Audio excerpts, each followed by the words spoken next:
नमस्कार, स्वागत है आपका एबीपी गंगा में। मैं भवदेश। बुलेटिन की शुरुआत करते हैं। बड़ी खबर प्रयागराज से है, जहां पर अतीक अशरफ हत्या मामले में परिवार अब सुप्रीम कोर्ट पहुंच गया है। अतीक के परिवार ने सुप्रीम कोर्ट में याचिका दाखिल की है।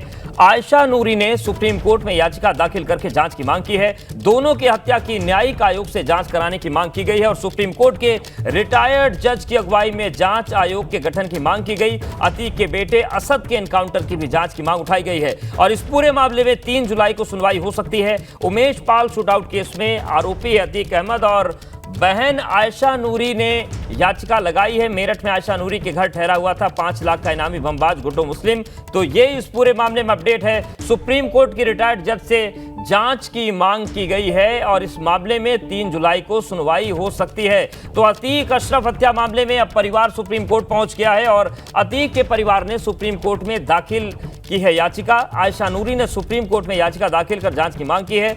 दोनों की हत्या की न्यायिक जांच कराने की मांग की गई है। सुप्रीम कोर्ट के रिटायर्ड जज की अगुवाई में जांच आयोग के गठन करने की मांग उठाई गई है। अतीक के बेटे असद के एनकाउंटर की भी जांच की मांग हुई है और 3 जुलाई को इस पूरे मामले में अगली सुनवाई हो सकती है। आपको बता दें कि उमेश पाल शूटआउट केस में आरोपी अतीक अहमद और बहन आयशा नूरी, मेरठ में आयशा नूरी के घर ठहरा हुआ था 5 लाख का इनामी बमबाज गुड्डू मुस्लिम।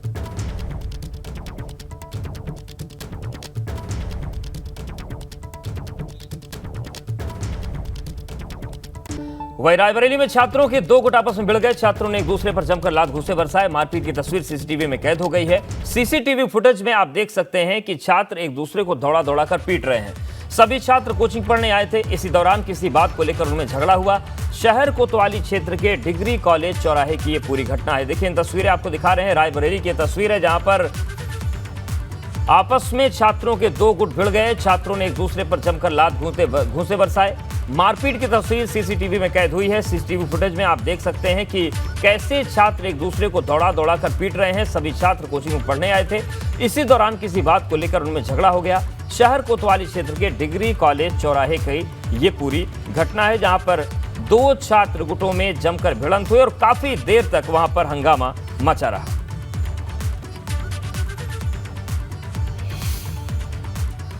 और अब बात करते हैं रायबरेली की, जहां से खबर आ रही है। यहां पर बाइक और साइकिल सवार छात्रा को बचाने के चक्कर में एक पिकअप अनियंत्रित होकर पलट गई। हादसे में छात्रा गंभीर रूप से घायल हो गई है। हालांकि पिकअप चालक और बाइक सवार बाल बाल बच गए।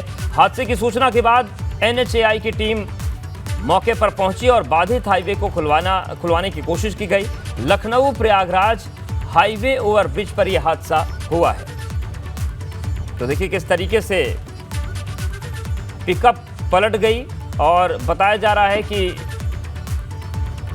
बाइक को बचाने के चक्कर में यह हादसा हो गया। लखनऊ प्रयागराज जो रूट है वहां के फ्लाईओवर पे घटना हुई और चूंकि फ्लाईओवर पर यह पिकअप पलटी थी, ऐसे में जाम की स्थिति बनी। उसके बाद फौरन NHAI के जो अधिकारी थे वो मौके पर पहुंचे और जो परिवहन था उसको सामान्य करने की कोशिश की।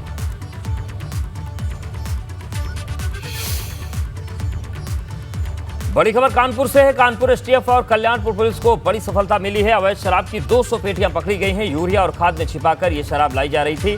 कन्नौज से कानपुर आ रही थी अवैध शराब की पेटियां। 2 व्यक्तियों को हिरासत में लेकर पूछताछ की जा रही है। तो कानपुर STF और कल्याणपुर पुलिस को बड़ी सफलता मिली है। अवैध शराब की 200 पेटियां पकड़ी गई हैं। यूरिया और खाद में छिपाकर इन्हें ले जाया जा रहा था। कन्नौज से कानपुर आ रही थी अवैध शराब की पेटियां। 2 व्यक्तियों को हिरासत में लेकर पूछताछ जारी है।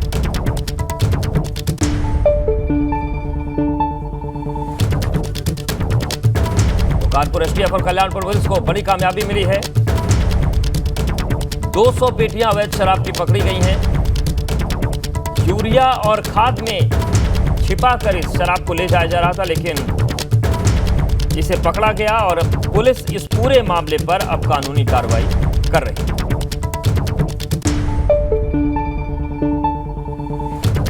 मानसून और आपदा प्रबंधन को लेकर कांग्रेस प्रदेश अध्यक्ष करण माहरा ने सरकार को आड़े हाथों लिया। करण माहरा ने कहा कि अभी तो केवल मानसून ने दस्तक दी है, लेकिन राज्य में मानसून से निपटने के तमाम दावों की पोल खुल गई। उन्होंने सरकार पर निशाना साधते हुए कहा कि वाहवाही के चक्कर में राज्य के अंदर केवल माहौल बनाने का काम किया जा रहा है। उन्होंने कहा कि अभी राज्य के अंदर जिस तरह के हालात बन रहे हैं उसको देखकर चिंता का विषय तो यह है कि अगर आपदा जैसे हालात पैदा हो गए तो उससे निपटने में कैसे सक्षम होंगे। देहरादून और हल्द्वानी जैसे बड़े शहरों में सड़कें खोदकर छोड़ दी गई हैं, कोई देखने वाला उन्हें नहीं है।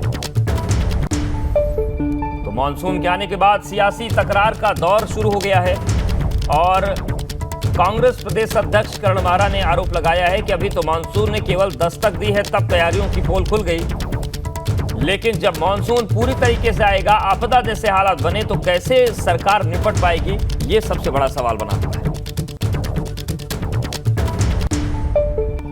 और बड़ी खबर कौशाम्बी से, जहां पर यूपीएसटीएफ ने मुठभेड़ में 1.25 लाख की इनामिया गुफरान को गोली मार दी।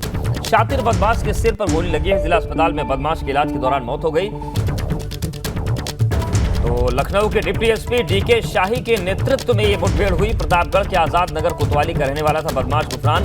27 वर्षीय बदमाश के खिलाफ गंभीर धाराओं मुकदमे दर्ज हैं। बदमाश के पास से कई अवैध असलहे भी मिले। मंझनपुर कोतवाली के समदा चीनी मिल के पास यह मुठभेड़ हुई।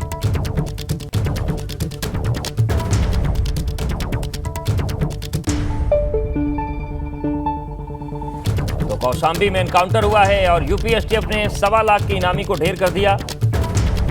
मंझनपुर कोतवाली के समदा चीनी मिल के पास ये मुठभेड़ हुई। आपको बता दें कि इस पर कई गंभीर धाराओं में मामले दर्ज थे और पुलिस को इसकी तलाश थी, लेकिन आज मुठभेड़ में इसे मार गिराया गया।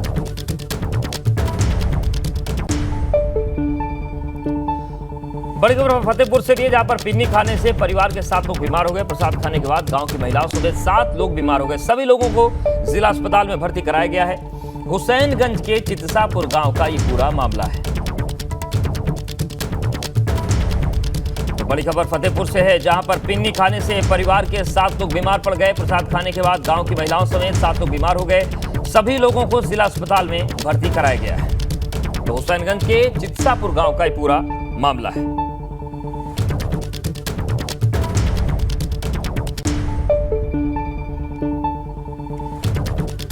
और बात करते हैं मुजफ्फरनगर की। मुजफ्फरनगर के बुढ़ाना में सोमवार का दिन एक परिवार पर कहर बनकर टूटा। ईंट भट्टे पर गड्ढे में गिरकर 3 मासूम बच्चों की मौत हो गई। तीनों एक ही परिवार से थे। सूचना पर पुलिस मौके पर पहुंचकर जांच पड़ताल में जुटी।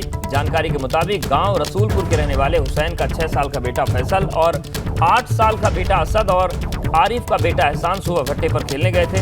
बारिश के पानी में खेलते खेलते वो गहरे गड्ढे में गिर गए। उनकी मौके पर ही मौत हो गई। घटना की सूचना मिलते ही ग्रामीण मौके पर पहुंचे और किसी तरह उन्हें बाहर निकाला गया। अस्पताल ले जाया गया, लेकिन डॉक्टर्स ने उन्हें मृत घोषित कर दिया।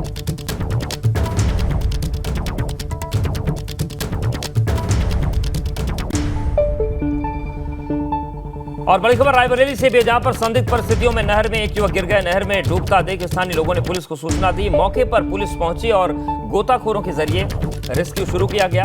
काफी खोजबीन के बाद भी युवक का पता नहीं चल पाया। भदोखर थाना क्षेत्र के शारदा नहर का यह पूरा मामला है। तो नहर में एक युवक डूबने लगा। फौरन सूचना दी गई। मौके पर पुलिस पहुंची, गोताखोरों की टीम पहुंची। काफी खोजबीन के बाद भी युवक का अभी तक पता नहीं चल पाया है। और ये जो पूरी घटना हुई है, ये भदोखर थाना क्षेत्र के शारदा नहर में हुई है।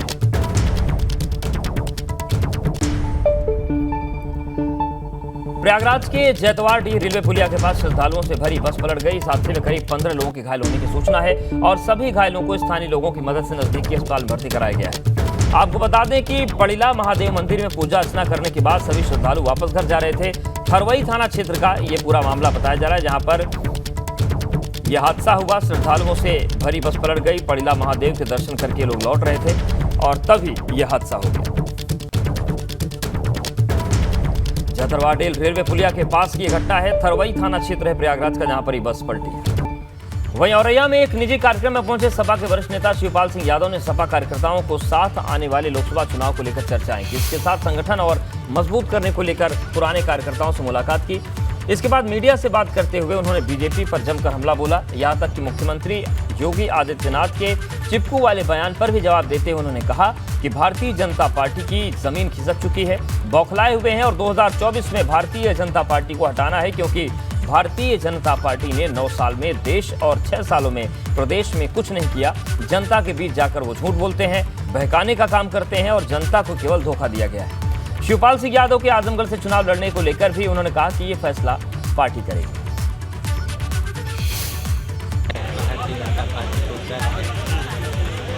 करके ये कुछ कर रहे हैं, अब उनकी समझ में तो आ नहीं रहा है। अब 2024 में भारतीय जनता पार्टी को हटाना है, क्योंकि भारतीय जनता पार्टी ने 9 सालों में इस देश और प्रदेश की जनता के लिए कुछ नहीं किया।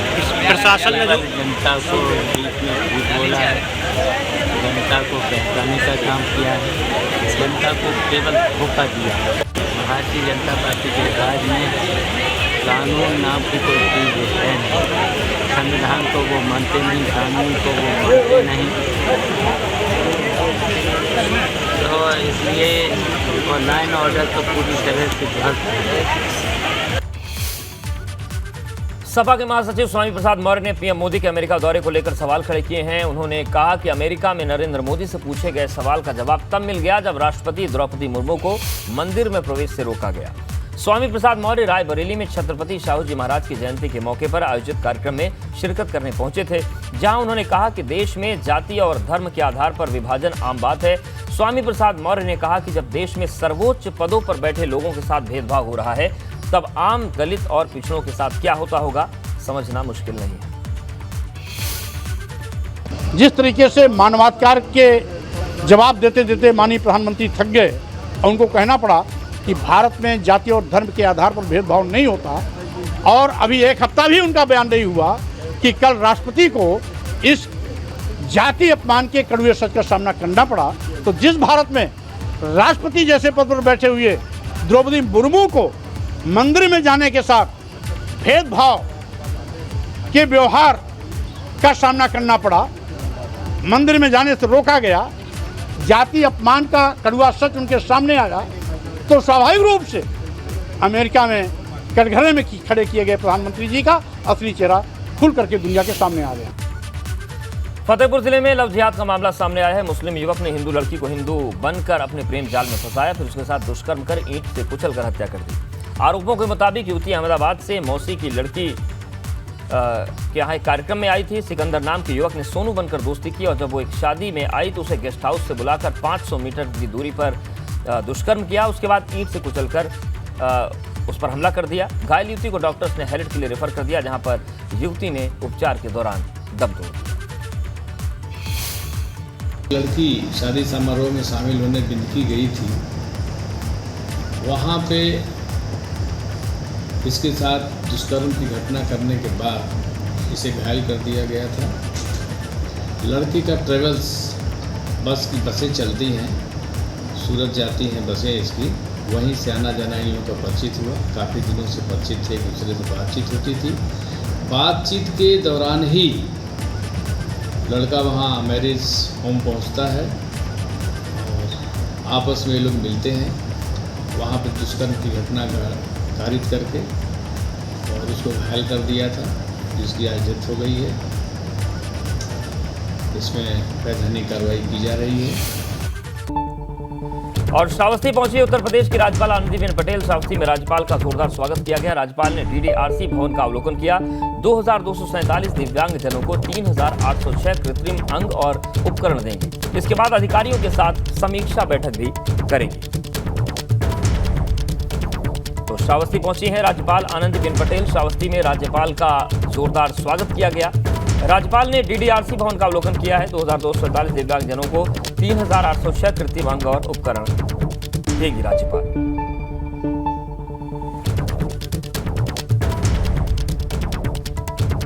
तो श्रावस्ती की तस्वीर आपको दिखा रहे हैं, जहां पर राज्यपाल आनंदीबेन पटेल पहुंची हैं। 2247 दिव्यांग जनों को उन्होंने 3806 कृत्रिम अंग और उपकरण देंगी।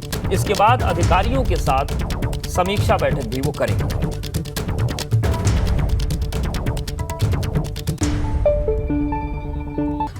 15 जून से मानसून सत्र शुरू होते ही रामनगर का स्थानीय शासन प्रशासन सतर्क हो गया है। जो कोसी किनारे आबादी वाले ग्रामीण इलाकों में बसे हुए हैं, उनको खाली करके सुरक्षित स्थानों पर पहुंचाए जाने की कार्रवाई चल रही है। वहीं उनके भरण पोषण के लिए 4 महीने का राशन उपलब्ध कराया गया है।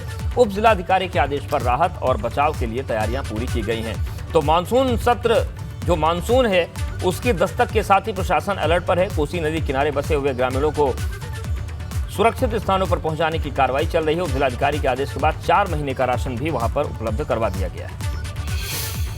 जिला स्तर पे भी आपदा परिचालन केंद्र शुरू हो गया है और तहसील स्तर पे भी आपदा परिचालन केंद्र शुरू हो गया है। इसके अलावा जो हमारा चुकुम जो एक आपदा प्रभावित क्षेत्र रहता है, क्योंकि उसका आने जाने का रास्ता नदी से ही होके जाता है, तो वहाँ पे हमने 4 महीने का राशन पहले भिजवा दिया है। और भी जो ज़रूरत की आवश्यकता है वो हम वहाँ के लोगों से, वहाँ के जनप्रतिनिधियों से बात करके उन तक हमने पहुँचा दी है। और यदि अगर कोई ऐसी स्थिति आएगी तो उसके लिए भी हम रेडी हैं। जैसे लास्ट आप जानते हैं कि आवश्यकता पड़ने पर हमने जो है बोट्स की मदद लेके भी जो है, और 21 की आपदा में तो हमने हेलीकॉप्टर की मदद लेके भी वहाँ पे राशन और वहाँ से कुछ लोगों को रेस्क्यू हमने करवाया था। और जो भी उनकी नीड्स थी वो हमने उन तक मुहैया करवाई। जो उनको टेंट चाहिए थे या उनको तिरपाल चाहिए थे। और बड़ी खबर अमरोहा से, जहां पर तेंदुए ने किसान पर हमला कर दिया। तेंदुए के हमले के बाद गांव में दहशत का माहौल है। कई दिन से गांव के आसपास ही ये तेंदुआ रह रहा था। वन विभाग ने तेंदुए को पकड़ने के लिए पिंजरा लगाया है। तेंदुए ने पालतू कुत्ते और 3 बकरियों को भी निवाला बना लिया है। थाना रजबपुर इलाके के पीठखेड़ा गांव का ये पूरा मामला है। तो अमरोहा की तस्वीर दिखा रहे हैं, जहां पर तेंदुए ने किसान पर हमला कर दिया। तेंदुए के हमले के बाद गांव में दहशत का माहौल है। कई दिन से गांव के आसपास ही तेंदुआ मंडरा रहा था। वन विभाग ने तेंदुओं को पकड़ने के लिए पिंजरा लगा दिया है। तेंदुए ने पालतू कुत्ते और 3 बकरियों को भी निवाला बना लिया है। थाना रजबपुर इलाके के पीठखेड़ा गांव का पूरा मामला है।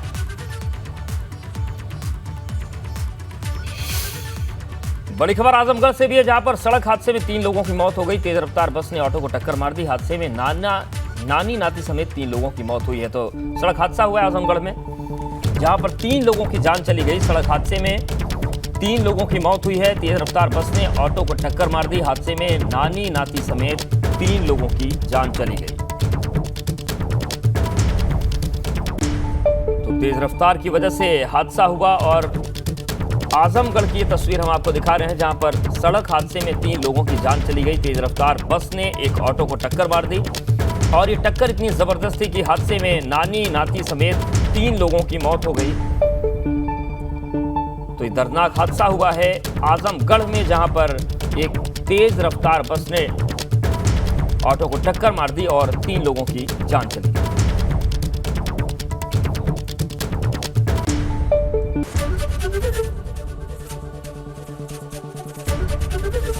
एबीपी गंगा, खबर आपकी, जुबान आपकी।